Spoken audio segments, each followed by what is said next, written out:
प्रदेश के कृषि एवं किसान कल्याण मंत्री कमल पटेल ने प्रधानमंत्री नरेंद्र मोदी को सच्चा गांधीवादी बताते हुए राज्य के किसानों की ओर से आभार व्यक्त करते हुए कहा कि गांवों को अब सही मायने में आजादी मिल रही है। कृषि मंत्री कमल पटेल ने कहा, मध्य प्रदेश में ग्रामीण इलाकों के रहवासियों के लिए शुरू की गई मुख्यमंत्री आवास योजना को प्रधानमंत्री नरेंद्र मोदी ने 24 अप्रैल 2020 को प्रधानमंत्री स्वामित्व योजना के नाम से देशव्यापी कर दिया।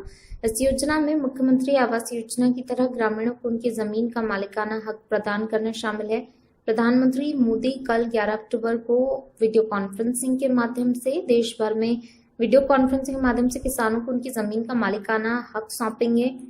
मध्य प्रदेश के पायलट प्रोजेक्ट में शामिल हरदा और डिंडोरी जिले के 44 गांव के ग्रामीणों को उनकी संपत्ति का मालिकाना हक मिल रहा है। कृषि एवं किसान कल्याण मंत्री कमल पटेल ने प्रसन्नता जाहिर करते हुए कहा कि ग्रामीण क्षेत्र सही मायनों में अब आजाद हो रहे हैं। उन्होंने कहा कि जमीन का मालिकाना हक मिल जाने से ग्रामीण अब अपने मकानों का बैंक लोन और अन्य कार्यों में उपयोग कर सकेंगे। उन्होंने प्रदेश के ग्रामीणों की ओर से प्रधानमंत्री का आभार व्यक्त करते हुए कहा कि आजादी के बाद से देश पर गांधी के नाम से कांग्रेस राज करती रही, लेकिन गांधी के सपनों का गांव बनाने और ग्रामीणों को लाभ पहुंचाने का कोई प्रयास नहीं किया। मंत्री कमल पटेल ने कहा कि प्रधानमंत्री नरेंद्र मोदी वास्तविक गांधीवादी नेता हैं। जमीन का मालिकाना हक मिलने से गांव भी आत्मनिर्भर होंगे और देश का विकास संभव होगा। राहुल जाट की रिपोर्ट। भारत के यशस्वी प्रधानमंत्री माननीय नरेंद्र मोदी जी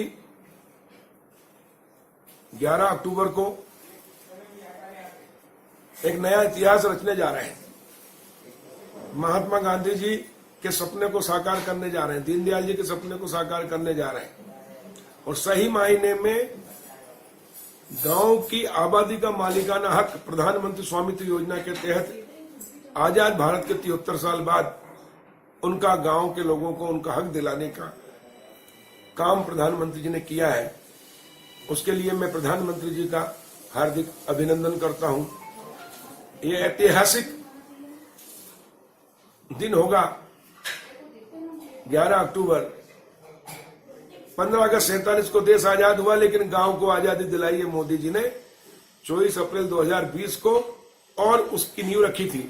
और कल 11 अक्टूबर को जब वो प्रधानमंत्री स्वामित्व योजना के स्वामित्व के अधिकार संपत्ति के प्रॉपर्टी के मिलेंगे, प्लाट के मकान के गांव वालों को, तो वो सही मायने में आजाद होंगे।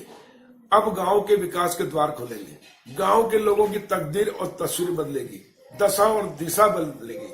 अब गांव और किसान और मजदूर गांव का व्यक्ति आत्मनिर्भर होगा और जब गांव का व्यक्ति आत्मनिर्भर होगा, किसान आत्मनिर्भर होगा, तो देश आत्मनिर्भर होगा और भारत शक्तिशाली, समृद्धशाली और वैभवशाली बनेगा। कांग्रेस ने 50 साल गांधी जी के नाम पर राज किया, लेकिन गांधी जी के सपनों को साकार नहीं किया। अगर गांधी जी के सपनों को किसी ने साकार किया है तो वो हमारे लाडले प्रधानमंत्री नरेंद्र मोदी जी। और इसलिए इस देश में अगर कोई सच्चा गांधीवादी है तो वो है भारतीय जनता पार्टी के नेता और प्रधानमंत्री नरेंद्र मोदी जी। उनको हक है गांधीवादी कहलाने का, कांग्रेसियों को नहीं। और इसलिए मैं पूरे मध्य प्रदेश के और देश के ग्रामीणों की ओर से, क्योंकि मैं भी गांव का किसान का बेटा हूं, गांव के तरफ से, सभी की तरफ से प्रधानमंत्री जी का बहुत बहुत आभार, धन्यवाद, अभिनंदन। अब सही मायने में गांव आजाद होंगे। अब गांव का तेजी से विकास होगा। अब गांव के लोगों की प्रॉपर्टी की वैल्यूएशन होने से अब वो कोर्ट में जमानत के रूप में उपयोग हो सकेगी, लोन ले सकेंगे, लिमिट ले सकेंगे, उद्योग धंधे व्यवसाय कर सकेंगे। अब किसान मजबूर नहीं बल्कि मजबूत होगा। अब गांव में भी उद्योग धंधे और कृषि क्षेत्र में भी उद्योग धंधे लगेंगे और इस प्रकार गांव और शहर मिलकर देश एक होगा। गांव के साथ जो 50 साल तक कांग्रेस ने भेदभाव करके रखा, उपेक्षा करके रखी, वो मोदी जी ने दूर की है और गांव को आगे बढ़ने का, व्यवसाय करने का, तरक्की करने का उन्होंने अवसर दिया है। इसलिए हम मोदी जी का अभिनंदन करते हैं।